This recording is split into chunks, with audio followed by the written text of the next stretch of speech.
So today I'm here with Dave Parry, who is the Managing Director of Wellmeadow Limited, a consultancy that helps businesses that need non-exec support with lead generation or process transformation through HubSpot. Dave, welcome to the Fractional CFO Show. How are you doing? Thank you very much, Adam. Thanks for inviting me. Yes, I'm doing very well. Thank you. I hope you're doing well too. I'm doing very well. Thanks for being here. And today I'm excited to be talking with Dave about some insights from a small, medium-sized entity consulting expert, which I think we can safely say you are, Dave, with your experience. So with that in mind, perhaps could you give us a bit of an overview of your career so far? Gosh, how long have you got on that? Yeah, and I guess the story I've got is perhaps more common these days, the idea of a portfolio career where you don't just do one thing when you leave school or university and stick to it. So I'm definitely very much embedded in the second of my two careers. The first being after a degree in engineering, went into engineering management and factory management, mainly in the automotive industry.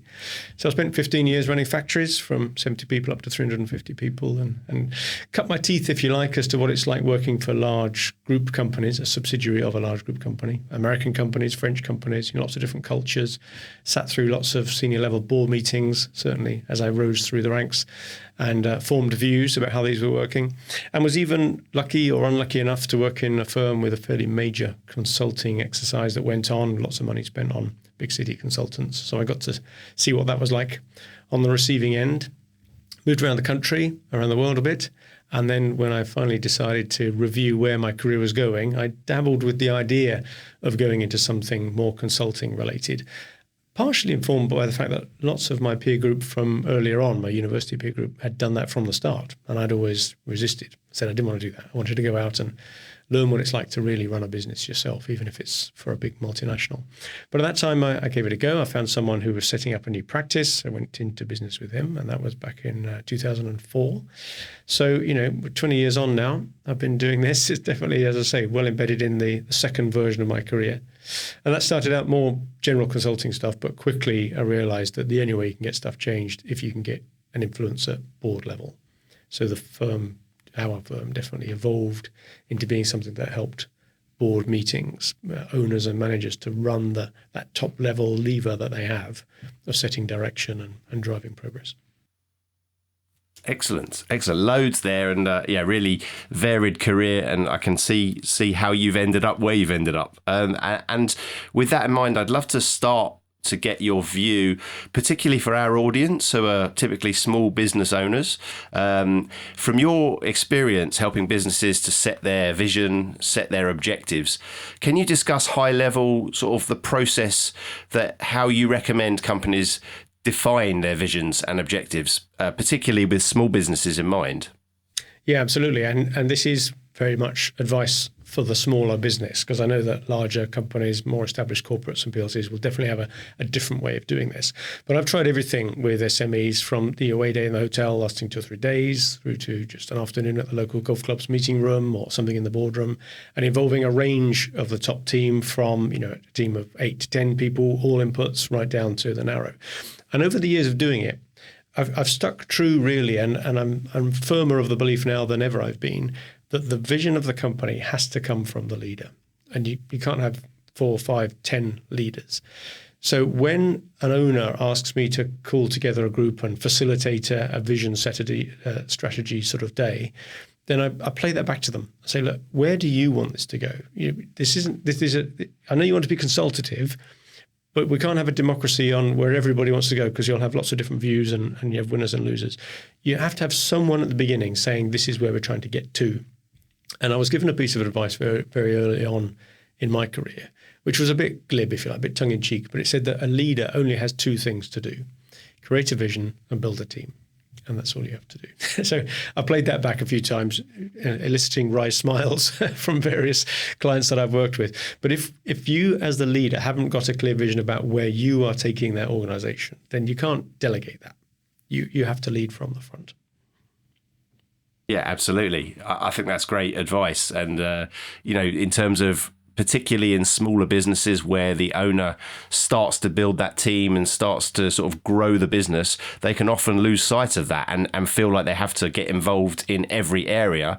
And so keeping it quite defined as, team and vision, that's a very sort of nice way of looking at it. I like that.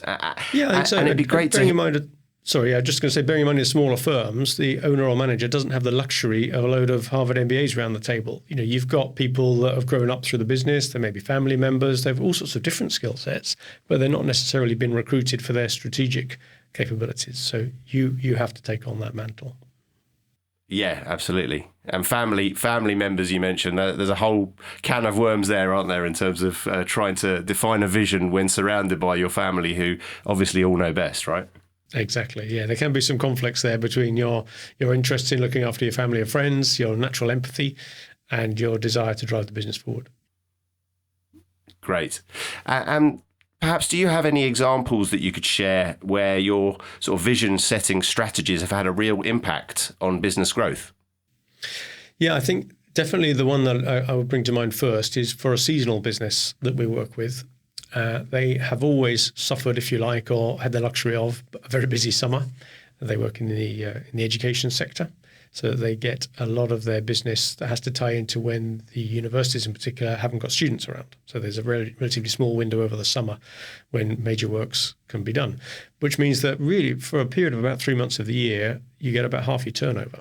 And that's really tricky to deal with. So how do you then cope with the fact that you need those skills retained ready for next summer, so you can't just lay people off when you don't need them and re-recruit, especially if you're in a manufacturing business with those sort of deep-seated skills. And you want to be able to manage your cash flow through the period. So we've, through numerous vision sessions, driven this objective of trying to find a different sector to move into, which was, if not counter-cyclical, at least would smooth that out a bit. And we've dabbled with going to the Southern Hemisphere because their universities also break in the summer, but they've got a different summer. So that was one idea. Or moving into different segments within education.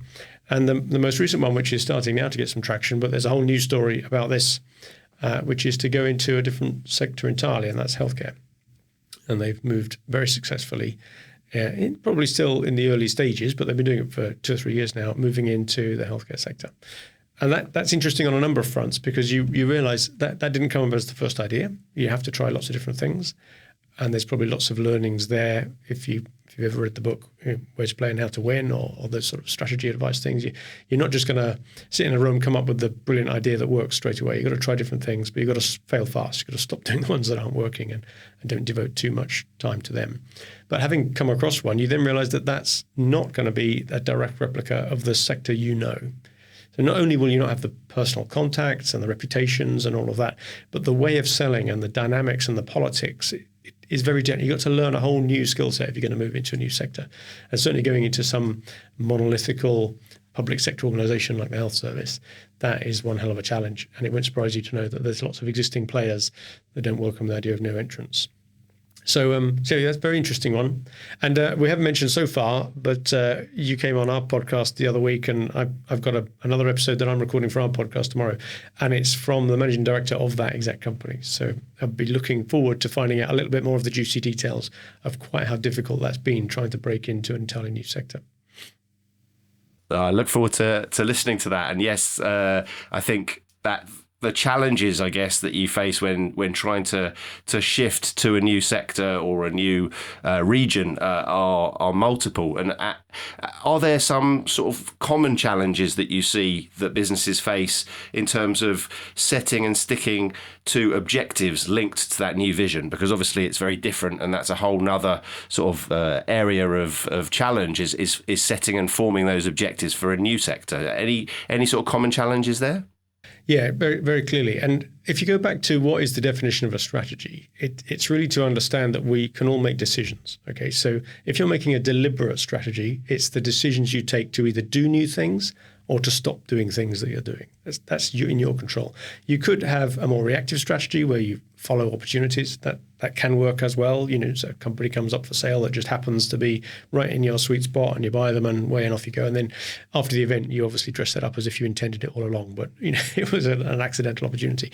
But if you're talking here about deliberate strategy, it's a series of decisions, but making the decision is only a small fraction of it. You've got to back it up with resource. You've got to be clearly communicating that that's what you're going to do, and make sure that the people that need to deliver it have got the resources to be able to do so. Otherwise, it's just wishful thinking, right? You can have a vision without a plan is just a dream, that old quote.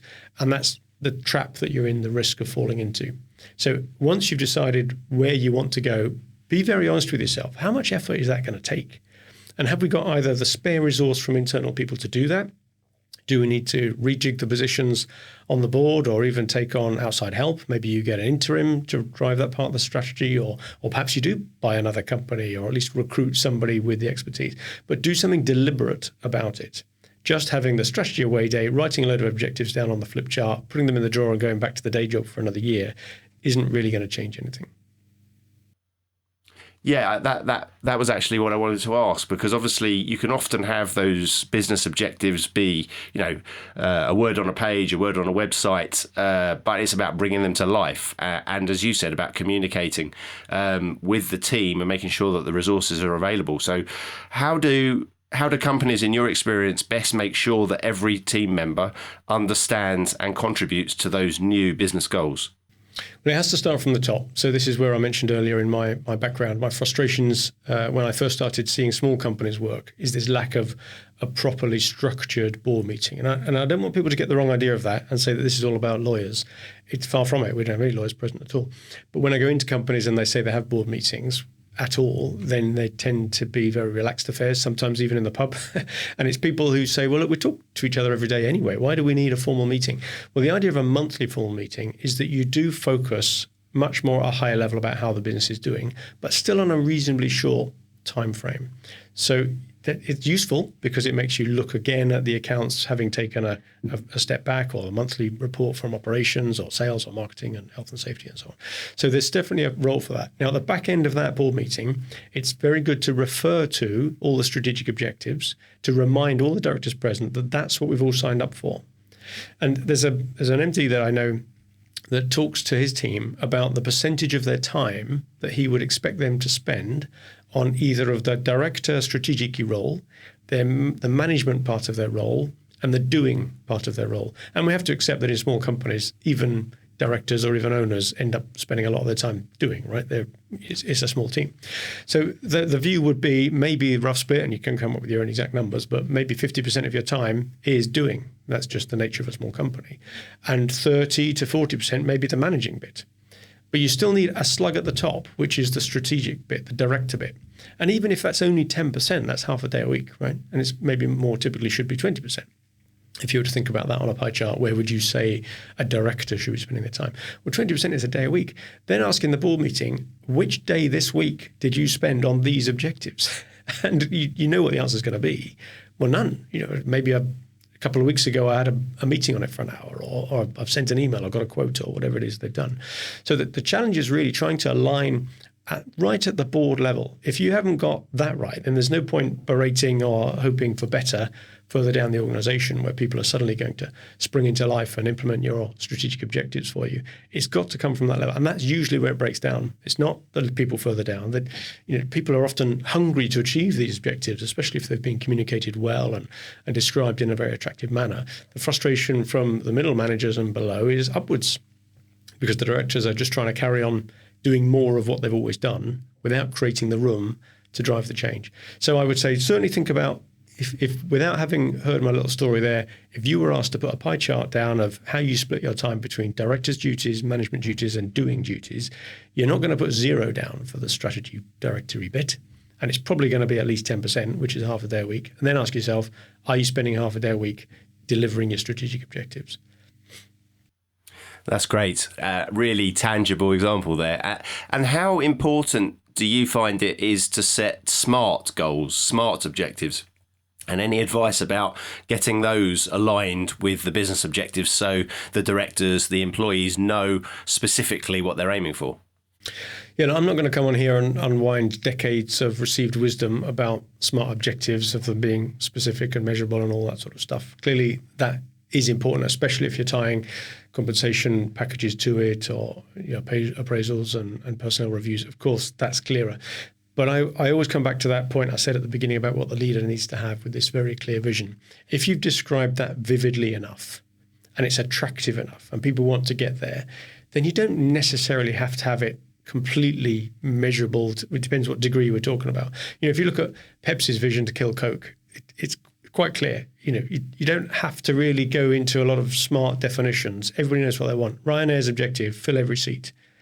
Back on the Pepsi idea, Iron Brew was to be the third largest soft drinks manufacturer in the world because they know they're never going to overtake Coke and Pepsi. These sorts of ideas, Nike, make every person an athlete. I know they come across as a bit glib, but once you've got that firmly embedded in everybody's mind, that's what we're trying to achieve. Breaking it down and cascading it to the next level of fundamental, implementable strategic objectives, that's where the smart bit comes in, perhaps, potentially. But even then, having a very compelling, vivid description of it is really what drives people forward if you really want to do it. Measure your progress there by having a measure, of course, but don't just have measures for the sake of it. There's a danger almost of the measures taking over and people forgetting what it was that the measure was there to try and measure the progress towards. They end up managing the measure rather than achieving the original objective. Yeah, no, absolutely. I think that the clarity of vision, as you say, is critical. I'd love to hear your view on some of the different approaches and considerations that you've had to take to team building and leadership development when you have team members in the office versus remote.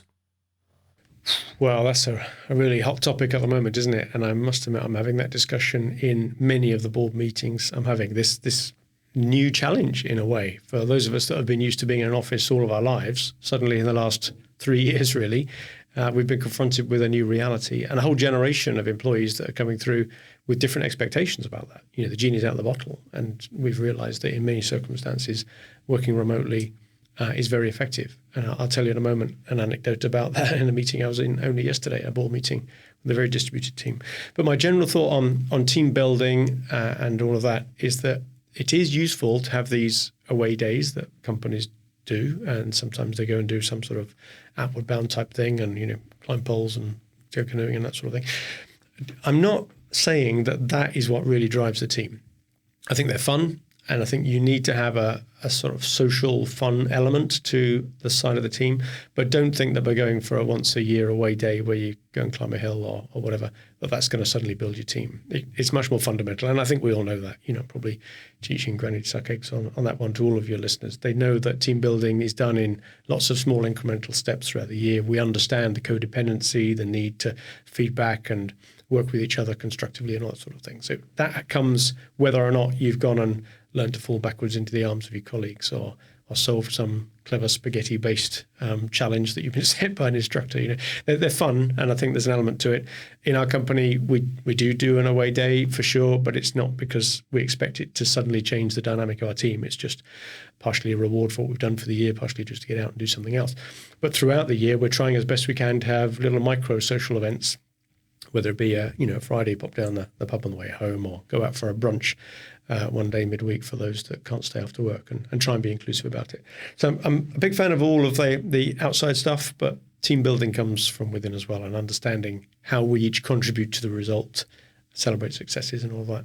But back to your point about this conflict, maybe it is, or at least a new way of working that we've all got to get used to, of remote or not. And the anecdote I said I would come back to. The company I was dealing with yesterday is a Norwegian company based in Oslo. I've been working with them for a little while. Fantastic product. And their MD is based in Lisbon.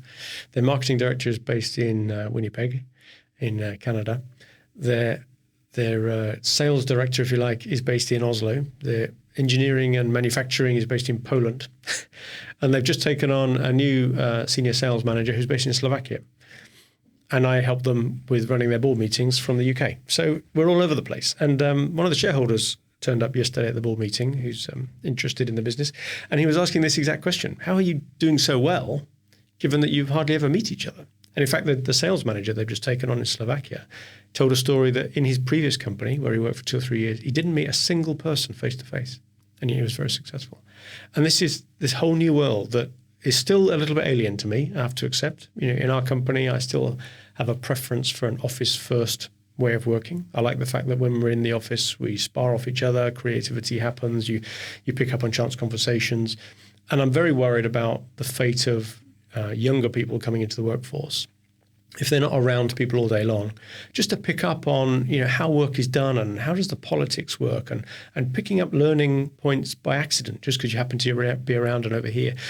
I don't think we're good yet at structuring all of what we do well enough to be able to cope with a Zoom meeting or a Teams meeting and replace that. Now, maybe the next generation coming through will be much better at that than we are because they're more natively familiar with it and we're not. So maybe the future is brighter. And some forward-thinking companies now, especially those with young leaders, are doing very well at it. But for those of us that have got a 5 or 6 at the beginning of our age or even more, I think it's a little bit more of a challenge to adapt. But you have to accept that that's the way we're going and find a way. Yeah, absolutely. Oh, that is very interesting. Your Norwegian example and the shareholders' sort of response to that is fascinating. And do you find that the sort of the dynamics change when you have some people in the same room and some remote? So that's a conflict I've often found where you've got a few people within a meeting room and then a number of other people remote. Do you have that situation? Have you had it? And how have you found that? Yeah, totally reflecting your experience, really. And I hate the hybrid meeting. I would rather have all of us disappear to our office in the same building and join online if necessary, if there are one or a number of people that can't join in person and are going to be joining remotely. This idea of the hybrid meeting where most of the people are in the room and 1, 2 or 3 are remotely, they're horrible dynamics to run.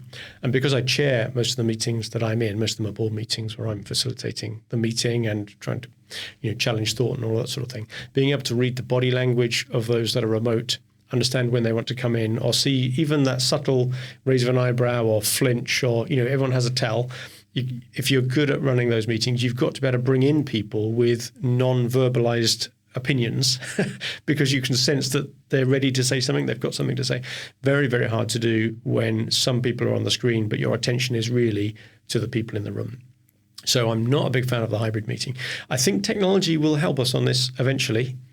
There are some great sort of films where in fiction they've managed to indicate how it might work, where you've got almost avatars or holograms around the table, and tech may well get there. We even played with that a few years ago of putting iPads on chairs around the screen so that each iPad had a different person on it. And that didn't have changed the dynamic. It was an amazing experience, actually, just quite faffy to set up, as you can imagine, getting the audio right. But it was a good insight as to how when the tech catches up, that may well work very well. But I would say my preference is always for face-to-face, especially for important meetings where you're challenging opinions and you're making big decisions. That's not necessarily the case for the weekly, 10-minute Monday morning check-in. Does the team know what they're doing type meeting? I agree. But for the big meetings, face-to-face. And if we can't do that, then I'd rather have all online, even if we're in the same building, to accommodate those that are coming in externally. But it's still, for me, a very poor second best for those most important meetings where really difficult stuff is discussed. But let's distinguish quite clearly between that type of meeting and your more common progress update communication, let's get together and have a chat type meeting. That works much better over Teams or Zoom. Yeah, absolutely. Interesting. And can you tell me, you've talked a bit about your chairing of board meetings. I'd love to hear some tips, from a very experienced meeting chair such as yourself around how to keep those meetings focused, how to keep them on track and moving in the right direction. Because we've all been in meetings which have veered off and you leave the meeting at the end going, what the hell was that? Why did we just waste an hour of our life? So how do you keep them focused and on track? Well, I would say this, wouldn't I? But you've got to have a good chair, facilitator, whatever you want to call them. No matter, even meetings without an agenda, which is we're number 2 point, you've got to have an agenda, right? But even a meeting without an agenda can run reasonably well if it's got a good chair/facilitator. So it's got to be driven. Someone's got to own the meeting and regard the meeting as a process. It's not let's get together and see how it goes. That's a chat, right? You can do that in the pub. If we're really trying to get some sort of outcome from it, whether it be a decision or an agreement or just surfacing an issue and discussing it, then you need someone to think about how is this discussion going. And like you say, discussions will go off on tributaries, and it's up to the chairman to decide, is this a useful diversion? Is this going to add to our outcome? Or maybe even do we now change the whole purpose of the meeting because that is so important? Or to bring it back on track and say, can we park that and come back to it? So number one, definitely have a strong chairman. If you haven't got a strong chairman, take on that role, work out what you need to do to drive the process of the meeting. You don't just have random chats. Have the good agenda. Make sure your agenda gets the boring bits out of the way to start with when the energy levels are still reasonably high and you're good at it. If you put them at the end, they'll never get done. So from a board meeting point of view, make sure you covered off the basics of your company's risk register and your conflicts of interest and hospitality log and all those sorts of things that you might have to do, your policy updates and so on. Get all that out of the way, no more than 10, 15 minutes, just get that done. And then spend the bulk of the meeting doing the reports and properly engage with people as to, what are you telling us here? Are we just telling bedtime stories, which is one of our favorite phrases? If all you're going to do is prepare a board report and then read it out to us, that's just telling bedtime stories. I can read that myself. Thank you very much. Extract from it for me, what is the meaning? What have you interpreted from what you're telling us that now as a business we have to consider? Are we flying straight and level towards our destination, in which case, minor tuning here, but let's not discuss it too long, move on somewhere else? Are we pointing in the wrong direction entirely, or have we just gone into a nosedive or running out of fuel? Tell us big picture stuff. Just give us the headline. And I try and get every department to start their board report with a tweet, in 140 characters. Just tell me how the last month has gone. And I know you're not limited to 140 characters anymore on what's a tweet and all that. But the concept, write the headline. Imagine you're writing the news story of your department for the month. What's the headline? And you don't have 500 words in the headline. And then beneath that, just very succinctly tell me what's happened, what's going to happen next, and what do we now need to discuss as a board? Have we got any decisions to take? Have we got something gone wrong that you're looking for input on or shoulder to cry on or just different perspectives? Or are you just saying, no, all fine, straight and level, nothing to see here, move on? So be very clear about that. And then the second bit, I think I'm up to third now, if not fourth, is a technique that I've always employed. I never see it done anywhere else. And I've tried it and I think I know why.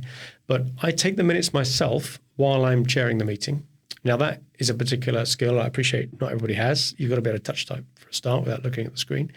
And you've got to be able to think what you're going to say next while typing what someone else just said. So not everybody's got that skill. But anyway, that's something else. But the key thing about it is to project on the screen what you're typing. Now, I've done this to typists who are proud 120-word typists, and they fall apart. And it's something you just got to get used to.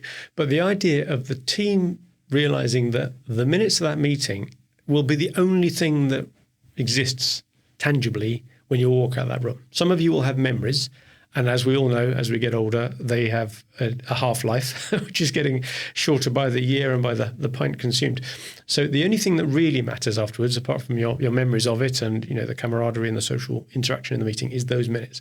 Hopefully, you'll never have to read them again, because if you see them being written, they go in a very different way to if you just listen to something. For a start, you hear my interpretation of what you've just said, because I've just typed what I think you've just said. Secondly, you have the immediate opportunity to challenge it and correct it and change it. Either, everything from something as trivial as a spelling mistake of a person or a company's name that I'm not familiar with, or even the tenet of what I've just written.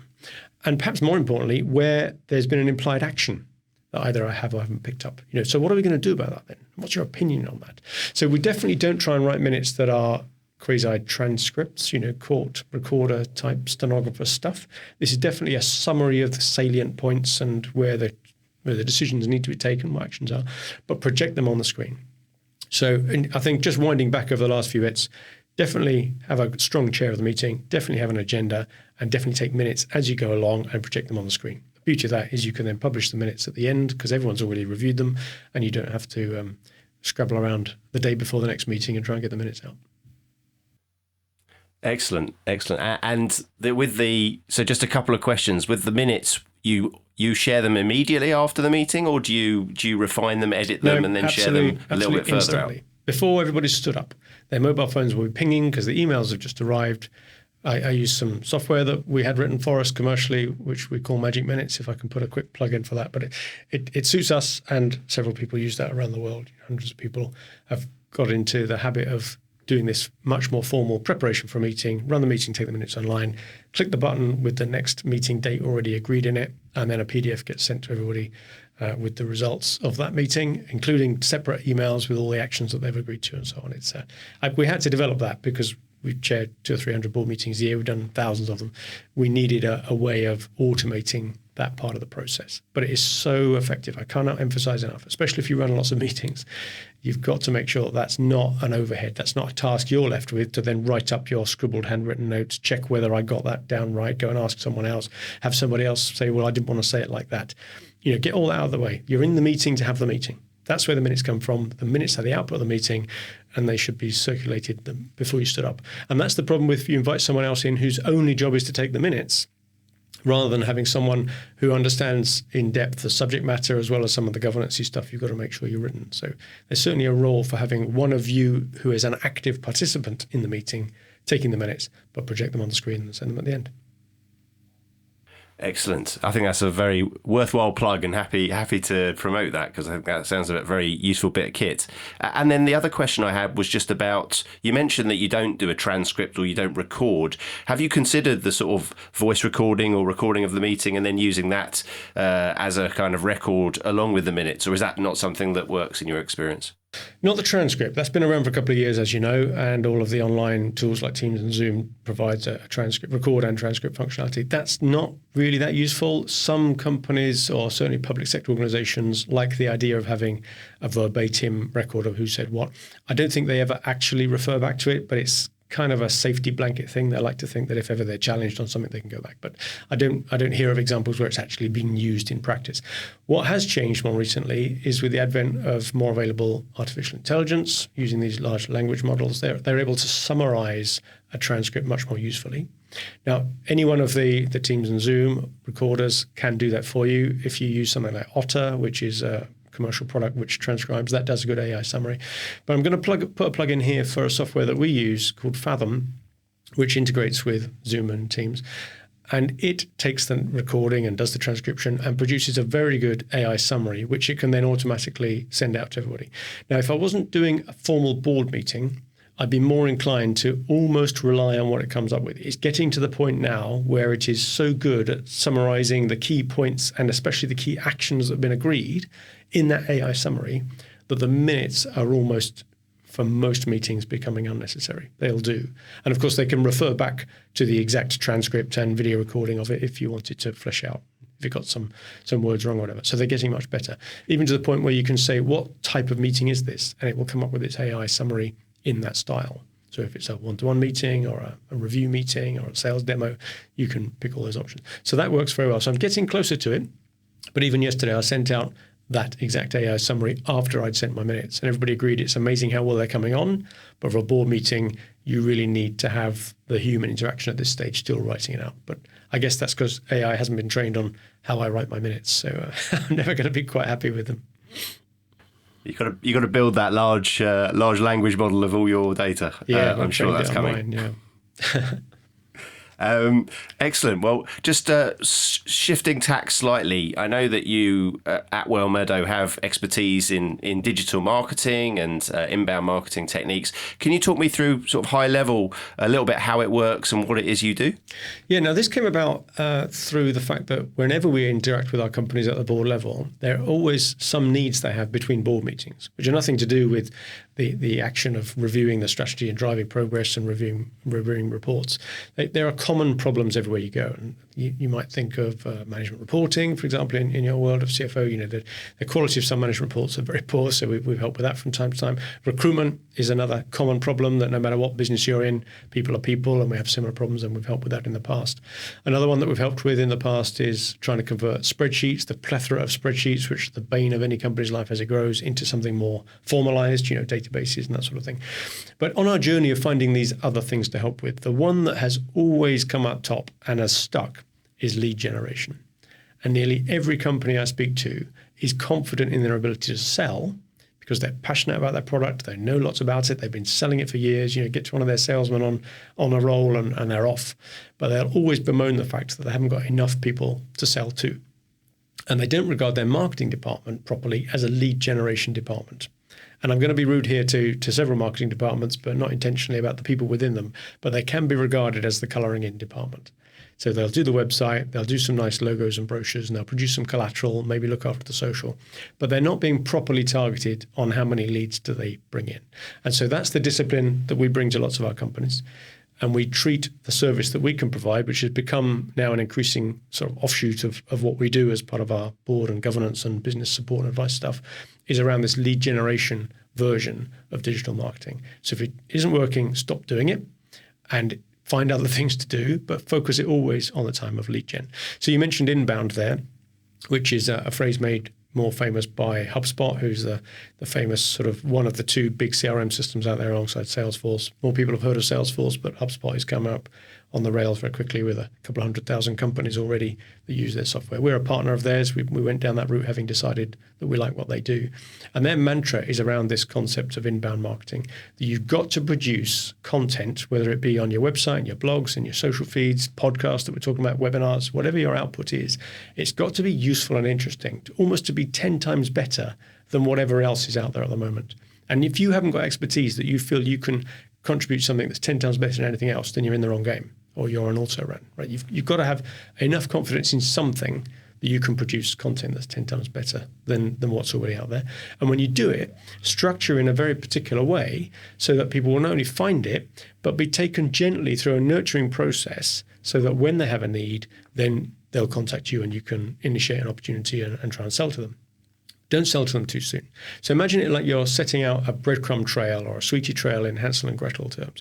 You've got to give lots of little sweets away, lots of little bits of benefit, whether it be tips and tricks and ebooks and downloads and check sheets and fact sheets and white papers. They all need to be part of the journey. And you really want to encourage your community, your visitors to your website, the strangers that you need to attract, get them to come in and consume those things. For those that are high enough value, ask for an email address in return, but don't sell to people when they give you their email address. Continue to use them in the nurturing workflows, but now you can add email as well as just expecting them to respond to a social or an SEO find on your website, and continue to give that sort of value. And when that person is ready, when they've moved on their buyer's journey from the awareness stage, they're coming through the consideration stage, and then are coming to the decision stage, that's when they will do something that you will spot. They'll go to a certain page on the website, they'll ask for a meeting, they'll click on a different link, they'll open a different part of the email or whatever it may be. And then that's the moment where you can declare them as a potential opportunity. You call them a marketing qualified lead, hand them over to your sales team, and that's when they do their magic during a discovery call, which they may still qualify somebody out, fail fast, that's the mantra. But that's the order of things, how they happen. So yeah, that's what we've got ourselves all into. And as you can tell from that, we've thought a lot about it. Yeah, no, absolutely. A real clear workflow there, very easy to understand. And do you find that, I believe, and correct me if I'm wrong, that HubSpot is more designed for slightly smaller organizations and Salesforce perhaps slightly larger. And with the sort of our audience in mind here being slightly smaller, are there sort of any techniques that you've uncovered that are particularly good at helping the smaller organizations differentiate themselves from those larger competitors who might have a larger marketing budget or larger sort of resource to be able to really hone in on? Okay, two questions in one there. Yeah, and the first one is, even though HubSpot would deny it, I think you're right. The footprint they both have is as you described. Salesforce is your PLCs and your big companies. Nobody got fired by buying IBM type of product, and a lot of salesmen coming out of larger organizations will recognize Salesforce as being the tool of their trade. HubSpot definitely has a bigger footprint in the SMEs, partially because it has a very affordable entry level. In fact, the free version is usable as just a CRM if you didn't want to connect it to too much marketing stuff or do anything clever with it, but you wanted to at least have a database in a browser type environment rather than in salespeople's phones and in their emails and in their heads. Then its free version works well, or its 20 quid a month version works even slightly better. So it's because they've aimed at that smaller market, ideal for the SME. You can self-serve for these smaller ones. You don't even need to pay for onboarding. Salesforce, on the other hand, it's probably similar expense when you get to the bigger companies, but you got £30,000 onboarding fees, and depending how you shape it, you can spend money on all sorts. But yeah, certainly the HubSpot has designed to be an entry level to mid-level, but as they're now developing it, they would very much put the message out that they're scalable and they will grow. You can use HubSpot as your business grows and add more to it. And one thing I would say about it is their development team must be absolutely huge, because we get 2 or 3 product updates a day and the amount of betas coming out to play on. So they are really moving places with it. So it can do a lot more than you think. So that's the first question I think you asked. Where do the two fit in? And if anybody hasn't played with it, give it a go. You can give the free version a go, or give us a ring and we'll talk you through it. So that's one. But the second one is, what can smaller companies do that bigger companies can't? I'm not saying the bigger companies can't, but they tend not to do so well, is this sort of thing. This sort of engagement, very much face-to-face, this podcast style chat, explaining, maybe a webinar version, and they are different, but nevertheless, being just honest about stuff, being genuine, being you personally. The problem with a big organization is that even if we got a very highly polished presenter to talk the company line, you know that if you contact that company, you're not going to be dealing with that person. They might even be an actor. You know, there's no genuineness. It's just a big monolithic organization that may be very good, probably is very good. But when you're a small company, you can project personally the people that you will be dealing with in a much more authentic way. So if somebody were to ring up your company, having seen you on this podcast, they're going to deal with you. And similarly with me. You know, I may have a team of people out there, but I'm the person that they will contact and we'll have a chat, and they can refer to things that they've heard me personally say on podcasts or on webinars or read my writings or see what I've done on LinkedIn. So I think that's where smaller companies need to stop beating themselves up that they're not as big as X, Y, or Z around the corner. They've got to play to the strengths of being small. And that's mainly about being genuine. It's you, it's your expertise. Yeah, no, brilliant advice there. Lots of food for thought. We could carry on all day, honestly, Dave. This has been great, but unfortunately, we need to wrap things up, and so move on to our final section, which I call our business book bonus section, which is where we ask our guests to provide us with a recommendation for the audience of a business book or some other type of business content that's really helped you during your business career and you'd like to recommend. So, what would you be able to recommend for our audience, Dave? Well, I suppose I've got a bit of a view about business books, which may be shared by others, which quite often in 300 or 400 pages, there's one or two nuggets of information within it, surrounded by an awful lot of padding to turn it into a book, because it's considered to be more of a commercial venture than an exercise in business education. So I tend to be a bit jaundiced about lots and lots of business books. And I could just list off all the ones that all of your other guests would have listed before, from 7 Habits to Good Strategy, Bad Strategy, or Built to Sell, the Good to Great. All these things are great. They're good. Within them, there are some great nuggets. But I would say if your listeners had time to spend on developing themselves professionally and getting more information, then subscribe to something like the Harvard Business Review, or some high-end management thinking periodical, so that every couple of months you get triggered to think about some other stuff. And we've talked today about the challenges of hybrid working, and they'll have whole articles on that backed by research. And you don't have to take it verbatim as that's been the gospel answer, but it will trigger debate within the senior leaders in your organization. And because it's periodical, it comes and it reminds you again. A book, you'll buy it, you'll flick through it, you maybe read the book summary, put it on the shelf and you forget it. A periodical will keep reminding you that there's more stuff you can do.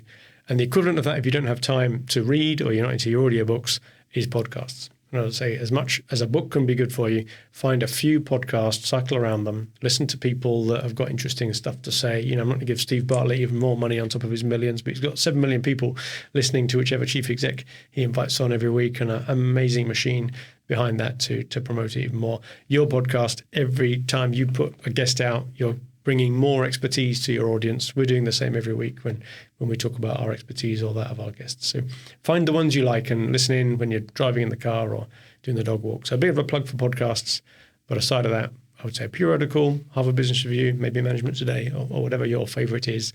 And sure, make sure you've read all the basic business books and pick up anything new. But I don't think they do as good a job as periodicals and podcasts.